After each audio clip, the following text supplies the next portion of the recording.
The story begins in the Egyptian desert in 1914, where an ancient temple with a long history stands tall. After months of research here, an archaeologist gradually deciphered the terrifying prophecy carved on the walls. Every 5,000 years, a demon will descend upon the world, and only by gathering the 4 elemental stones can the descending demon be destroyed. As he stared at the humanoid pattern in the middle, he couldn't figure out its meaning for a while. Just as he was muttering to himself, a priest overheard everything. To prevent the secret on the murals from being made public, the priest had to use poison to silence the archaeologist forever. He approached under the pretense of bringing water, then poured the poisoned water into a cup, wanting to toast the archaeologist's new discovery with water instead of wine. However, as he raised his cup, the archaeologist suddenly paused. The archaeologist poured out the water, saying he had wine in his backpack to drink. The assistant also wanted to raise his cup to celebrate, but just as he went to get the wine, a dark shadow slowly blocked the light. An alien spacecraft was seen hovering near the temple. When the hatch slowly opened, several aliens stepped into the temple. Their appearance left everyone in the temple stunned, except for the priest, who dropped to his knees with a thud. Surprisingly, the priest said to the aliens, "I stopped them in time. They didn't discover our secret." The aliens praised the priest and his ancestors for having helped them greatly, but added that with the war about to begin, the elemental stones were no longer safe here. These aliens were the Mundishan from the universe, the masters the priest had always worshipped. As he slowly raised his arm, a key appeared at his fingertips. He then opened a hidden stone door and walked in with them. Inside, there was a small array platform, and the humanoid statue in the middle was the most crucial part of the array, a fact the priest knew well. The elemental stones were placed on the surrounding stone pillars. They took them down one by one, then packed them into wooden boxes, even taking the 5th element with them. However, the priest looked worried and asked the aliens, "If you take the weapons, when the demon comes, humanity will be powerless to fight back." The aliens reassured the priest, "The demon will come in 300 years, and we will return to help you." Before leaving,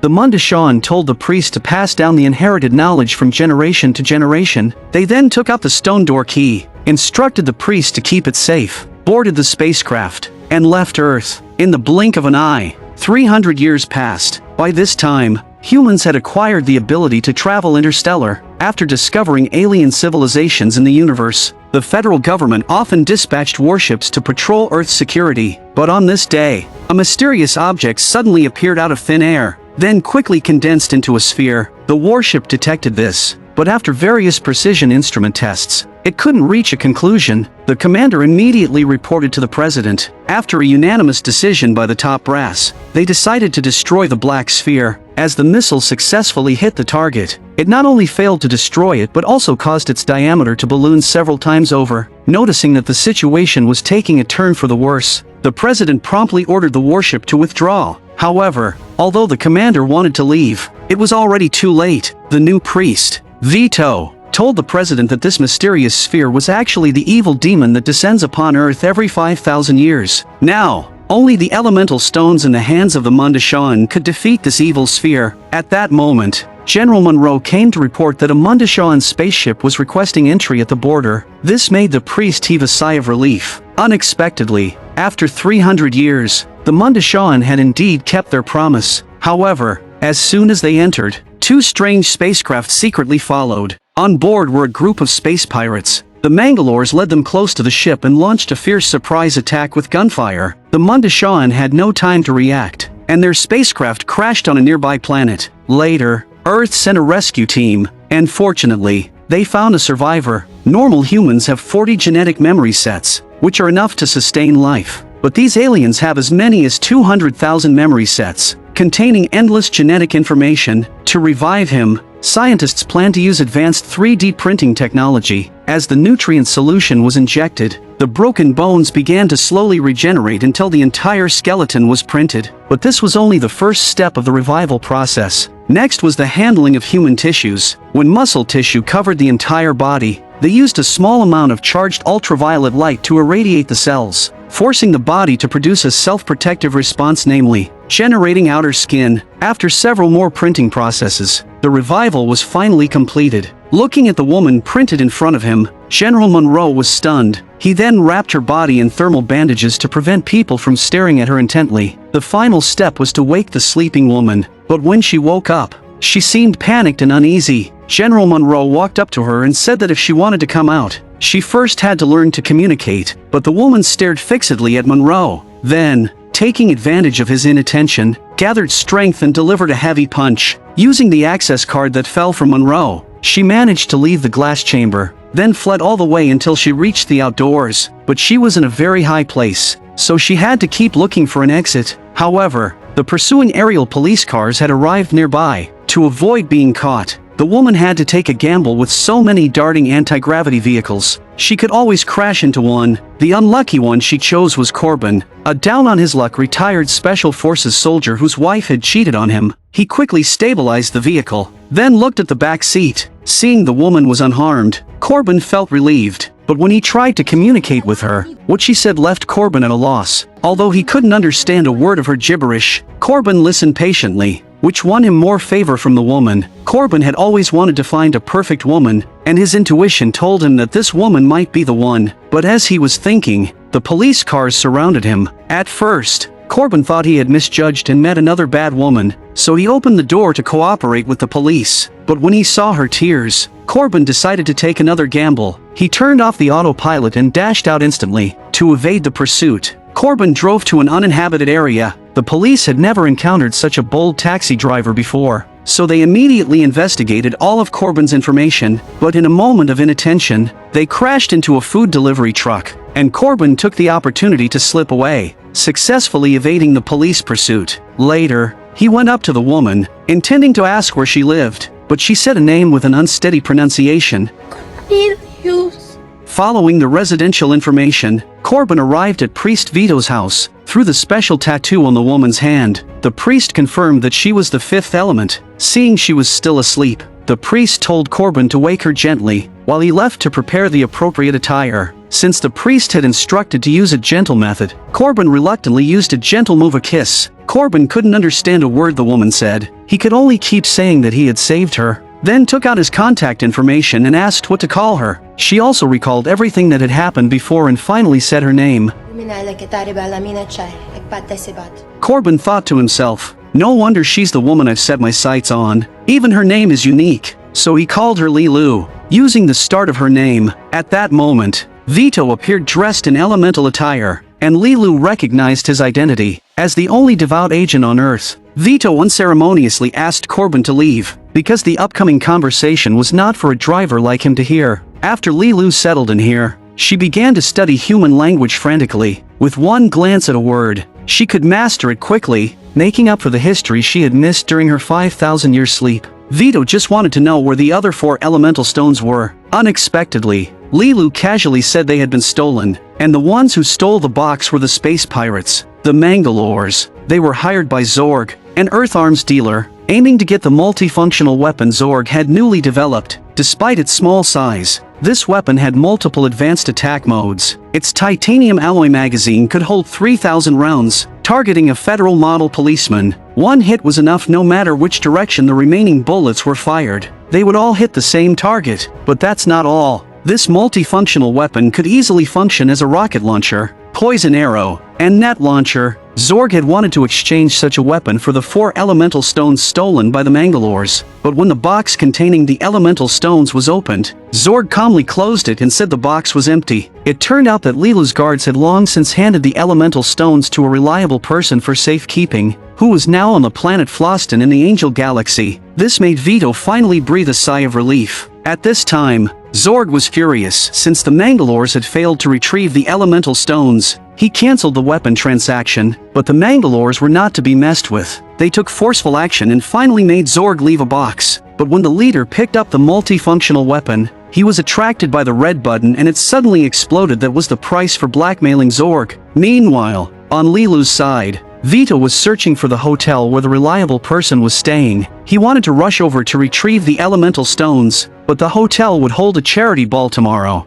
and with all flights fully booked recently, there was no way to get there. However, such difficulties couldn't stop the federal government. When the president learned that the elemental stones were in the hands of the singer diva, he ordered General Monroe to go retrieve them. At that moment, a cockroach carrying a bug slowly appeared nearby. controlled by one of Zorg's men. Although this person heard important information, the president noticed the impudent cockroach and crushed it. He then instructed that Monroe's operation to retrieve the elemental stones should be as low-key as possible to avoid attention, and told Monroe to find the best candidate. This made him think of a former subordinate, the taxi driver Korben, who had retired and then been cheated on by his wife. Considering that flights were hard to come by recently, Monroe had to rig things so that Korben won the first-class grand prize, a double trip to the Floston Paradise Hotel. To make the trip less lonely, Monroe arranged a female companion for Korben, who would pretend to be his wife to carry out the mission together. Korben immediately refused without hesitation, but Monroe was confused. What's not to like about this figure? At that moment, a figure came to Korben's door and tore off the nameplate with identity information. The three of them looked up and saw a short-haired woman at the door. It was Leeloo, whom Korben had saved earlier. To avoid exposing her identity, Korben agreed to take on the mission. He then lied, saying the woman was his wife, and, using the excuse that his wife disliked military personnel, forcibly stuffed the three men into the fridge. He opened the door, only to find Vito had arrived too. Vito had heard on the radio that Korben had won the double-trip grand prize and wanted to borrow the tickets to go to the Paradise Hotel. But just as he was explaining his reason for coming, a team of police officers arrived as well. They said they were conducting a raid and needed to check everyone in all the rooms. Since Leeloo had been chased by the police before, Korben hid her too. These police officers were after Korben, but luckily, Vito had just torn off Korben's identity information from the doorplate and, in a mischievous move, stuck it on the neighbor's door. This made the man inside become the scapegoat, who was then bundled up and taken away. The one pulling the strings behind these police officers was none other than the arms dealer Zorg. But before the police could leave,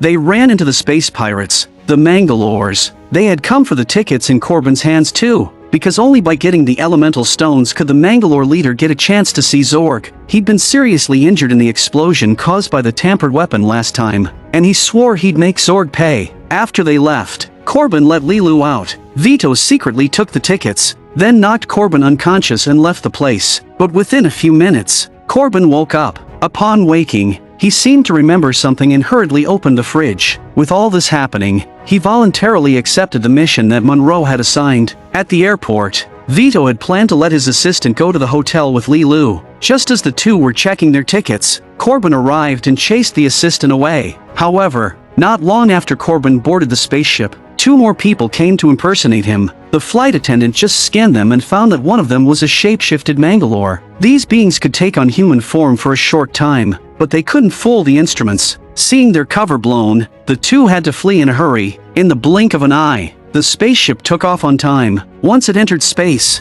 it activated light-speed travel. It wasn't long before the spaceship reached the Angel Galaxy and then sped toward Floston Paradise. The hotel was a luxury spaceship floating on the sea. After Korben checked into his hotel room, the singer Diva arrived too. She had her subordinate secretly meet with Leeloo, telling her that after the ball, the elemental stones would be handed over to her. Soon, the ball was about to start. The hall was filled with distinguished guests, and Korben found a seat to sit down. Before long, the soprano diva appeared on stage. Many of the guests present had come specifically for her fame. The song she performed was called the Diva Dance, one of the most legendary film music segments in cinematic history. As she sang with all her heart, the Mangalores sneaked into Diva's room. Leeloo saw this, remembering that these were the very ones who had harmed her before. She decided to settle both old and new scores. The subsequent fight, synchronized with the rhythm of the music, became one of the most stunning audio-visual sequences in film history. As the music ended,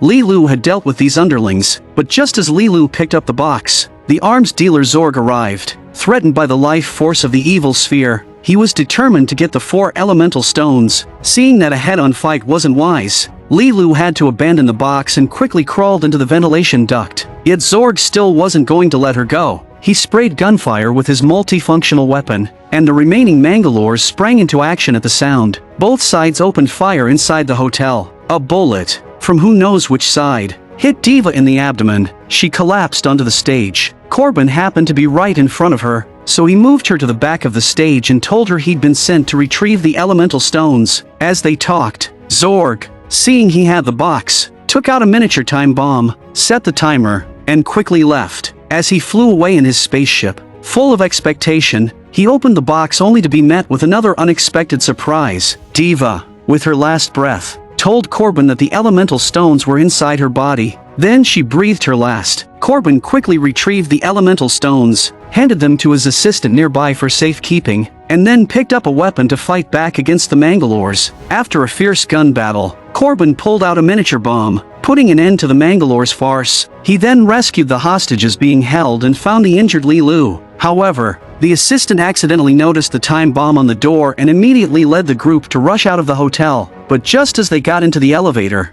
Zorg returned. Fortunately, they passed each other without incident. In no time, Zorg arrived at Diva's room, hoping to find the elemental stones there. Looking at the about-to-explode miniature bomb, he took out the deactivation chip, defusing the crisis here, but he didn't expect the Mangalore leader to flip a switch. As the box popped open, a time bomb appeared in front of Zorg. Watching the 5-second countdown, Zorg was completely dumbfounded. As the explosion rang out, Korben had already piloted the spaceship away from the hotel. On the way to Earth, Leeloo continued to study language words. When she came across the word war, the screen filled with images of Earth's past wars. Looking at the shattered homelands, Leeloo couldn't help but shed tears. Humans destroying their own home made all her years of protection meaningless in an instant. When the spaceship arrived at the temple in the Egyptian desert, Korben placed Leeloo in the center of the array platform, then set the elemental stones in their corresponding positions. At that moment, the evil sphere was speeding toward Earth. With Earth on the verge of destruction, the group in the temple had set up the elemental stones, activating them one by one. Now, all that was missing was Leeloo, the crucial fifth element, but she was still lost in sorrow over humans destroying their own home. Korben was at a loss for words. Although Earth had seen many wars, many were counterattacks to save more people in trouble. Why was Leeloo like this? Because of love? Korben said yes, because of love, and love was worth saving. But Leeloo, as the fifth element, didn't know what love was, and Korben knew that well. From the moment he first laid eyes on Leeloo, he had fallen in love with this innocent woman. Encouraged by Vito, Korben finally poured out his heart. As they kissed, the surrounding elemental stones emitted a dazzling light. As the elemental stones returned to their original state, Earth's crisis was perfectly resolved. The Fifth Element is not just a sci-fi blockbuster, but a philosophical work exploring life and love. Most of humanity's wars stem from greed and fear, and perhaps the shadow of violence can never be shaken off. But as long as love exists, there will always be infinite possibilities for redemption. I'm a movie enthusiast. Please subscribe to my channel, and I'll see you next time.